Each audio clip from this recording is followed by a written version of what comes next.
இயேசு கிறிஸ்துவின் இனிதான நாமத்தினாலே உங்களை ஒருவரையும் நான் வாழ்த்தி வரவேற்கிறேன்.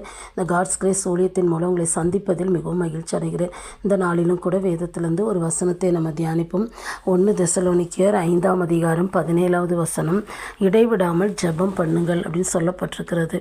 இடைவிடாமல் ஜெபம் பண்ணுங்கள். அப்போ இடைவிடாமல் ஜெபிக்க முடியுமா? ஜெபிக்க முடியும். தானியேலை குறித்து வேதத்தில் சொல்லியிருக்குது. அவன் இடைவிடாமல் ஆராதித்தான்னு சொல்லப்பட்டிருக்கிறது. அவனும் வேலையில் இருந்தான், பொறுப்பில் இருந்தான். ஆனால் அப்படிப்பட்ட சூழ்நிலையிலையும் அவன் ஆராதிக்கிற ஒரு மனிதனாக என்ன செஞ்சான், காணப்பட்டான்னு சொல்லி வேதம் சொல்லுது. அப்போ நம்மளும் இடைவிடாமல் என்ன செய்ய முடியும்? ஜெபிக்க முடியும். நம்முடைய இருதயம் கர்த்தரோடு எப்பொழுதும் காணப்படணும். ஆண்டவரோடு கூட பேசி கொண்டு இருப்பதான் ஜெபம். அப்போது என்ன வேலை செய்தாலும் நம்ம இருதயம் கர்த்தரோடு உறவாட முடியும்.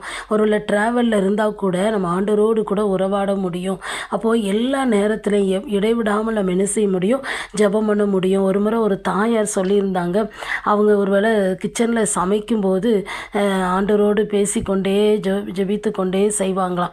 அப்படி செய்து கொண்டு இருக்கும்போது ஆவியானவர் அவங்க கூட பேசினாராம், நீ வீட்டுக்கு பின்பக்கம் போய் பாரு அப்படின்னு சொன்ன உடனே அது ஆண்டவர் அதிகமாக உள்ளத்தில் அப்படி எண்ணத்தை கொடுத்து பேசிக்கொண்டே இருந்த நிமித்தம் அவங்க அந்த ஸ்டவ்வை ஆஃப் பண்ணிவிட்டு பின்னால் போனால் தன்னுடைய பிள்ளை அந்த கிணற்று தண்ணீரில் மூழ்கிற சூழ்நிலையில் காணப்பட்டானா. சுற்றி இருந்து நிறைய பிள்ளைங்கள்லாம் அதை வேடிக்கை பார்த்து அவன் முங்கி விளையாடுறான்னு சொல்லி கைதொட்டி சிரித்து கொண்டிருந்தாங்களாம். இந்த தாயார் சரியான நேரத்துக்கு போனனால அந்த குழந்தைய என்ன செய்ய முடிஞ்சது? காப்பாற்ற முடிந்தது. இப்படி நமக்கு விரோதமாக கண்ணுக்கு தெரியாத எத்தனையோ ஆபத்துகள், எத்தனையோ பிரச்சனைகள் இருக்கலாம். அந்த காரியத்திலலாம் ஆண்டவர் என்ன செய்வார்? நமக்கு சொல்லி கொடுப்பார். இந்த காரியத்தில் நீ இப்படி செய், இந்த செய் அப்படின்னு சொல்லி என்ன செய்வார்? நம்ம கூட பேசுகிற ஒரு ஆண்டவரை என்ன செய்கிறாரு?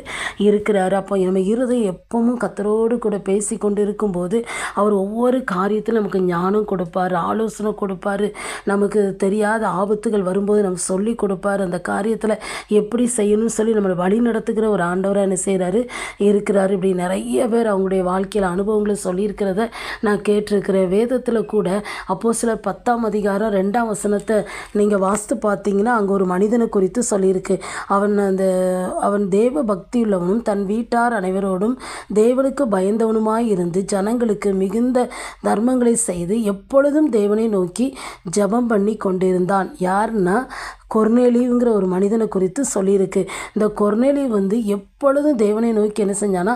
ஜெபம் பண்ணி கொண்டு இருந்தான். பாருங்கள், அவன் ஒரு நாள் இப்படி ஜெபம் பண்ணி கொண்டு இருக்கும்போது தான் ஆண்டவர் ஒரு தூதனை அனுப்பி அவனுக்கு பிரத்யட்சமான ஒரு தரிசனத்தை என்ன செஞ்சார்?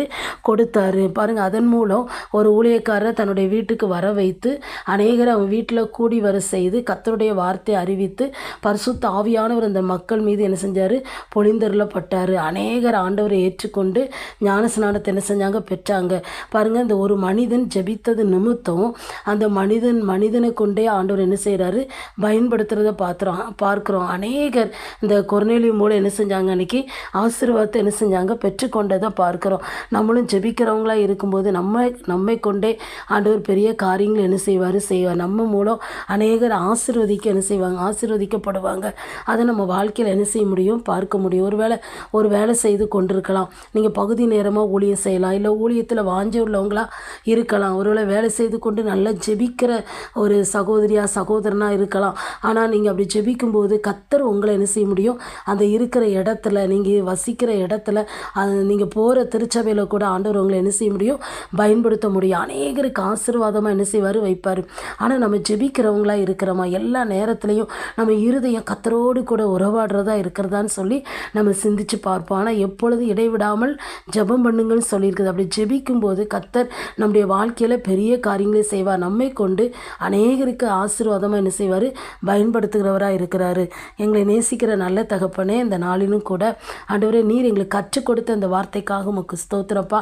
இதை கேட்ட ஒவ்வொருவரையும் கர்த்தர் ஆசீர்வதிங்க. அவருடைய வாழ்க்கையிலும் கூட இடைவிடாமல் ஜெபம் பண்ணுற அந்த பழக்கத்துக்குள்ளே வர, அந்த அனுபவத்துக்குள்ளே வர கர்த்தர் உதவி செய்யும்படியாக நாங்கள் ஜெபிக்கிறோம். நாங்கள் என்ன வேலை செய்தாலும் எங்கே போனாலும் ஆண்டவரே உம்மோடு உறவாட முடியும். ஆண்டவரே, அப்படிப்பட்ட கிருபைகளை ஒவ்வொருத்தருடைய வாழ்க்கையிலையும் கொடுத்து நீங்கள் ஆசீர்வதிக்கும்படியாக நாங்கள் ஜெபிக்கிறோம்ப்பா.